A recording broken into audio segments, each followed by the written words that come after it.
బాలాజీ మేము ఉండే నర్సాపేటలో మా పొలమేమో నగరికల్లో ఉంది. నగరికల్లో ఉండి 2 బోర్లు ఉంటే ఆ బోర్లకి సర్టిఫికెట్ కోసం గ్రౌండ్ రిపోర్టు డిపార్ట్మెంట్ కాడికి పోయి అడిగాము. అడిగితే వాళ్ళు ఇదిగో అదుగో ఇదిగో అనే చలాన్ని తీయమన్నారు. చలాన్ తీసినాక ఒకటేమైనా మాకు ఏ సమాధానం చెప్పకుండా తిరుగుతా వాళ్ళు ఒకటేమైనా ఒక్కోదానికి 10,000 అడిగినారు. ఇంకా అవన్నీ తట్టుకోలేక గ్రీనెన్స్లో కలెక్టర్ గారికి గ్రీనెన్స్ పెట్టినాం. కలెక్టర్ గారు సంధించి కాదుకూడదని చెప్పి వాళ్ళని అరిచి చెప్పినా కూడా ఆయన బాలాజీ రెడ్డి ఆయన ఏమీ కానీ లెక్క చేయకుండా మా మీద అబ్బిళ్ళు కొరుకుతా మమ్మల్ని బూతుల మాట కూడా అన్నాడు 1, 2. ఇంకా లాస్ట్కి నేను ఎమ్మెల్యే చేత ఫోన్ చేయించిన.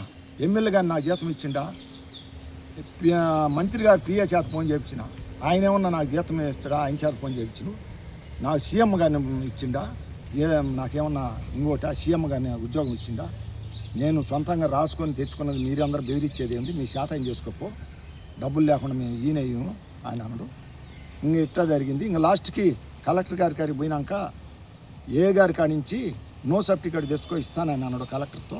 నేను సరే అని చెప్పి కలెక్టర్ గారు చెప్పినట్టే అది తెచ్చుకోమంటే నేను నైరికల్ నిన్న పోయి తీసుకొచ్చి ఇస్తే మళ్ళీ ఆమె ఏ గారికి కరెంట్ ఏ గారికి ఫోన్ చేసి నువ్వు ఎట్టిచ్చినావు అని ఆమెను అన్నాడు.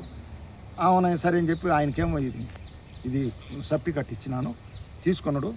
ఇంతవరకు ఏమేమి సంధించలా. ఆడికి పోతే డబ్బులు లేని ఏం కుదరదని చెప్పి ఆఫీసులో చెప్పేసి నేను కలెక్టర్ ఆఫీస్లో ఉంటానని అక్కడ ఆఫీసులో చెప్పేసి వెళ్ళిపోయిండు.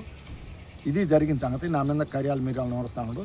ఎవరు కూడా నాకు సంధించి న్యాయం చేయాలని గవర్నమెంట్ వారిని కానీ ఈ పెద్దలు కానీ అందరినీ న్యాయం చేయమని ఆయన మీద చర్యలు తీసుకోవాలని బాలాజీ రెడ్డి ఆయన ఫోన్ నెంబర్లు అన్నీ నా కాడ ఉన్నాయి.